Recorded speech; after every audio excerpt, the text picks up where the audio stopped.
আসসালামু আলাইকুম রহমতুল্লাহ। সম্মানিত ভাই ও বোনেরা, যারা অনেক কষ্টে রয়েছেন, অনেক বিপদ আপদে রয়েছেন, তাদের জন্য আজকের এই ভিডিওটি খুবই হেল্পফুল হবে।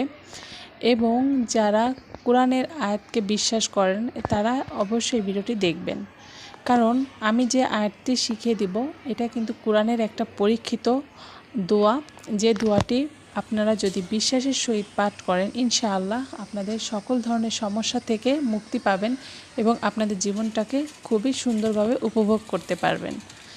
প্রিয় ভাই ও বোনেরা, দোয়াটি খুবই ছোট্ট একটা দোয়া। এটা আমরা অনেকেই প্রতিদিন হয়তো কম বেশি পাঠ করে থাকি, কিন্তু এর ফজিলত সম্পর্কে আমরা জানি না। তো দোয়াটি শুরু করার আগে আমার চ্যানেলটিকে অবশ্যই লাইক করবেন এবং সাবস্ক্রাইব করবেন, এবং ইসলামের প্রচার করতে অবশ্যই চ্যানেলটির সাথে থাকবেন। সম্মানিত ভাই ও বোনেরা, দোয়াটি আগে জেনে নেই। দোয়াটি হচ্ছে রাব্বানা আতিনা ফিদ দুনিয়া হাসানাত অফিল আখিরাতি হাসানা অকিন আযাবান্নার। এই দোয়াটি আমরা সবাই জানি এবং এটা কিন্তু আমরা মোনাজাতে দোয়াটি করে থাকি। এই দোয়াটির অর্থ, হে আল্লাহ, তুমি আমার দুনিয়া এবং আখিরাতে দুটোই কল্যাণ দান করুন। এবং এটার মাধ্যমে কিন্তু আল্লাহ পাক আপনাদের মনের সকল অশান্তি, সকল বিপদ আপদ থেকে রক্ষা করে দিবেন, এবং আপনার মনে যত ধরনের কষ্টে থাকুক না কেন, আল্লাহ পাক এই দোয়াটির মাধ্যমে আপনাকে সুন্দর ও সঠিকভাবে জীবনযাপন করার তৌফিক দিবেন ইনশাআল্লাহ। এখন আসি এই দোয়াটি আপনারা কখন কিভাবে পাঠ করবেন। এই দোয়াটি আপনারা প্রতি ফজর নামাজের পরে, প্রতি ফরজ নামাজের পরে, আপনারা 5 ওয়াক্ত নামাজের যে ফরজ নামাজটা পড়েন, ফরজ নামাজের পরে আপনারা এই দোয়াটি 3 বার পাঠ করবেন।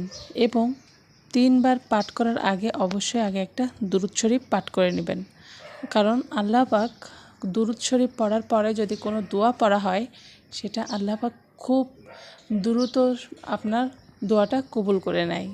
এবং তাই আপনারা এই দোয়াটি পড়ার আগে অবশ্যই কোনো একটা দুরূদ শরীফ পাঠ করে নেবেন, যে দুরূদ শরীফটা পারেন না কেন। দুরূদ শরীফ পাঠ করার পরে আপনারা রাব্বানা আতিনা ফিদ দুনিয়া হাসানাত অফিল আখিরাতি হাসানাত ওয়াকিনা আযাবান্নার এই দোয়াটি পড়ে আপনারা আল্লাহর কাছে হাত তুলে আপনাদের যত ধরনের সমস্যা রয়েছে, যত ধরনের অশান্তি রয়েছে, আল্লাহর কাছে পেশ করুন। আল্লাহ পাক আপনার সকল মনের আশা পূরণ করবে, কারণ আল্লাহ বলেছেন, কোনো বান্দা যদি আমার কাছে দুহাত তোলে আমি তার হাত ফিরিয়ে দেই না। এই জন্য আপনারা অবশ্যই প্রতি ফরজ নামাজের পরে এই আমলটি করুন। দেখবেন ইনশাআল্লাহ আপনার জীবনটাকে কিভাবে পরিবর্তন হয়ে গেছে আপনি বুঝতেও পারবেন না। তো বন্ধুরা এবং আমার ভাই ও বোনেরা, যদি আমার ভিডিওটি আপনাদের কোনো উপকারে আসে এবং আপনার যদি ভালো লেগে থাকে, অবশ্যই ইসলাম প্রচারের জন্য, ইসলামের এরকম আমল শিখতে অবশ্যই চ্যানেলটির সাথে থাকবেন এবং আমার চ্যানেলটিকে সাপোর্ট করবেন। আজকে এই পর্যন্তই। আল্লাহ হাফেজ। আসসালামু আলাইকুম রহমতুল্লাহ।